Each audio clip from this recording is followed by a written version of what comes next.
Our archives are not just about numbers and names.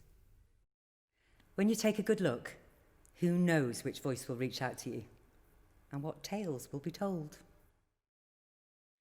Os ydych chi eisiau wybod lle dyn ni'n mynd, rhaid i chi wybod lle dyn ni wedi bod. Let's remember the voices of our local women and listen to what they want us to know. Ydych chi'n aml cael eich camgymryd am ddyn, meddai? Na, atebais. Beth amdanoch chi? Roedd y dynion yn y dafarn yn chwerthin am hynny.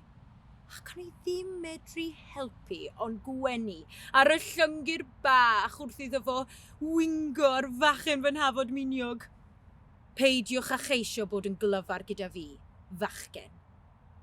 Ond y ddieithriad a'r meddwon sy'n syllu arnaf erbyn hyn, mae pawb arall yn fy nabod i'n iawn, ac yn siarad yn gall efo fi. Dew, just fel nhw ydw i.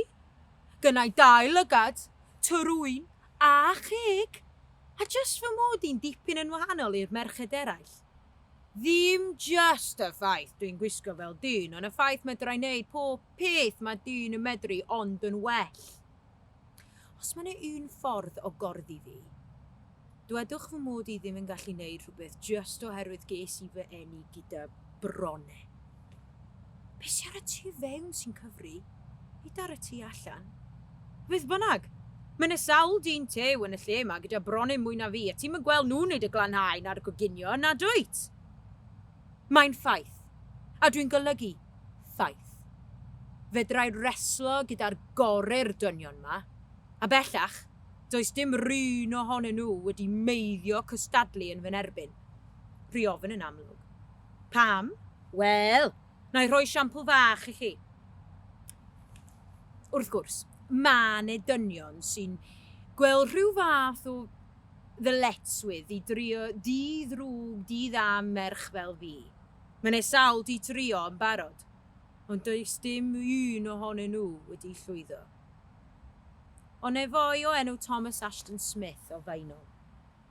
Ac oedd o'n benderfynol gael ei ffordd efo fi. Wel, nes i gwylltio. Nes i bigo fo fyny o dan un ysgwydd a cario fo lawr i'r llyn. Cam o 3 golion o dre allan o'i thai a dechrau dilyn fi i'r llyn. Yn chwerthin a chlapio a gweiddi a Thomas yn trio i orau dod yn rhydd. Doedd dim pechod o'i nene mynd i digwydd. Rhaid dysgu gwersi'r diawl bach.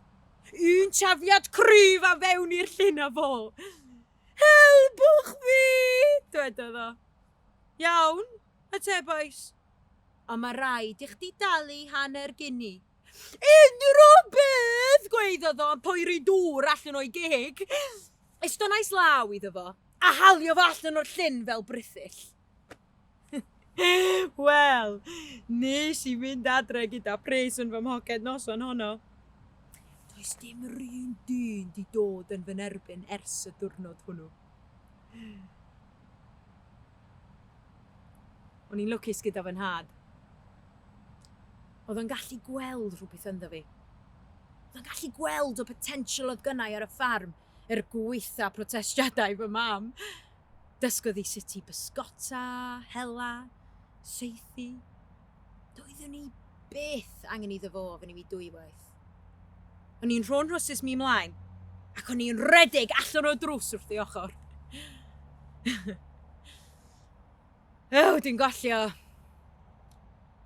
Gobeithio mae'n edrych i lawr arnaf gyda balchder. Gan wybod fod i'w ferch wedi lladd a seithi mwy lwningod gall dwsin o helfydd Confederation wneud mewn 10. Mae rai yn galw i Brenhines y Llyn, gan y gall nhw'n rwyfo fy nghwch o'r naill ochr i llall heb dorri chwys. Ac i ychwanegu, adeiladais yr cwch gyda dwylo fi fy hun. Dwi'n saer, yn gof, a chryd dwi yn briod, a wedi rhoi gendigeth i 3 o blant. Rhywbeth arall fedra i wneud am fedru ddynion ddim. Oes, gynnau morwyn, ond dwi'm yn gweld hi fel morwyn. Cyfeillgarwch gryf a llawn chwerthin. Dwi di nabod i ers blynyddoedd. Mae'n dall fy ffyrdd a fy ffordd. Sy'n rhywbeth, dyn ni ar yr un ffordd. Ti'n dall beth dwi'n sôn amdan? Dwi yn siŵr bod pobl mwy bydol yn dallt, ond ddim y rhaid i niwed. Duw, does dim ots gan neb beth bynnag.